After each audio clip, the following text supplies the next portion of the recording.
नमस्कार दोस्तों, सुकून के कुछ नए पलों के साथ आपकी दोस्त motivational author and speaker doctor Tilottama आजाद।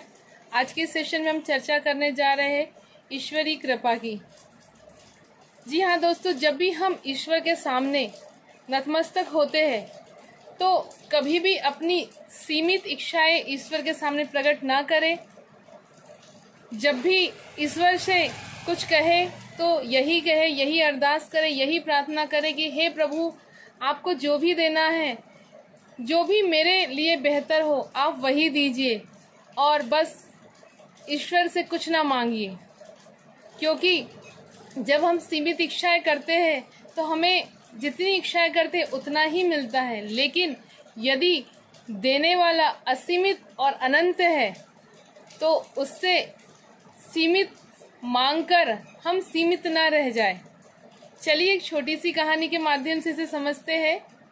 एक राजा अपनी प्रजा के हालचाल देखने के लिए एक बार गांवों के भ्रमण के लिए निकला। दूर दूर गांवों तक पहुंचा। जब वह एक गांव में भ्रमण कर रहा था तो अचानक उसके कुर्ते की बटन टूटकर गिर गई।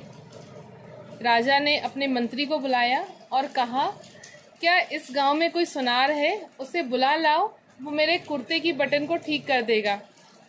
मंत्री गया और उस गांव में सिर्फ एक सुनार था। उसे लेकर राजा के सामने प्रस्तुत हुआ। सुनार से राजा ने पूछा कि क्या आप मेरे इस कुर्ते का बटन सही कर सकते हैं? सुनार ने कहा, महाराज, ये बहुत छोटा काम है, मैं इसे तुरंत कर देता हूँ। उस सुनार ने जैसा राजा का बटन था हूबहू वैसा ही दूसरा बटन बनाया और राजा के उस कुर्ते में उसमें लगा दिया। अब जब यह काम पूर्ण हुआ तो राजा ने सुनार से पूछा कि अच्छा बताओ, इसकी क्या कीमत मैं तुम्हें दूं? सुनार ने हाथ जोड़कर कहा, महाराज, आप हमारे सब कुछ है, आप हमारे राजा है और आपके लिए छोटी सी सेवा का मैं कुछ भी नहीं लेना चाहता। मैं बहुत सौभाग्यशाली हूँ कि मुझे आपकी सेवा करने का मौका मिला। राजा ने कहा, ऐसा नहीं है, आपको कुछ न कुछ तो मांगना ही होगा। सुनार सोचने लगा, क्यों न मैं मेहनताना 2 रुपए मांग लूँ।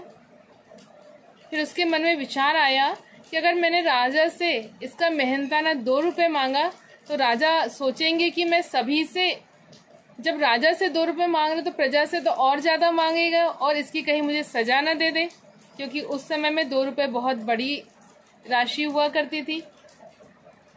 फिर राजा ने पुनः कहा कि मांगो सुनार, आप क्या चाहते हो?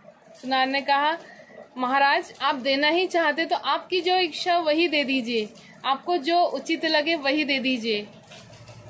क्योंकि राजा इतना बड़ा राजा था, उसने सोचा कि अगर मैं थोड़ा कुछ दूंगा तो लोग क्या सोचेंगे मेरे विषय में। तो मंत्री से कहा कि मंत्री, इस सुनार को 2 गांव दे दो दान में।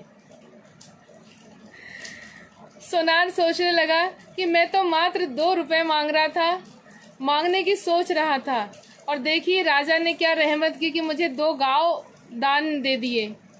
तो यही है कि जब भी हम अपनी स्वयं की सीमित इच्छाएं किसी के सम्मुख प्रकट करते तो हमें वही मिलता है जो हम मांगते हैं, हमें वही तुच्छ वस्तु मिलती है जिसकी हम इच्छा करते हैं। लेकिन जब हम अपना सर्वस्व सामने वाले के प्रति समर्पित करते हैं और जब देने वाला ये ईश्वर, ये अनंत, ये असीमित, जिसके पास सब कुछ है, कुछ भी कमी नहीं है, और जब उससे मांगते हैं तो मांग कर एक तो अपने आप को तुच्छ ना करें, क्योंकि जब देने वाला हमें देगा तो अपनी हैसियत के हिसाब से जो हमारे लिए बेहतर होगा वही हमें देगा और इसी से हमें जीवन में संतुष्टि प्राप्त होगी।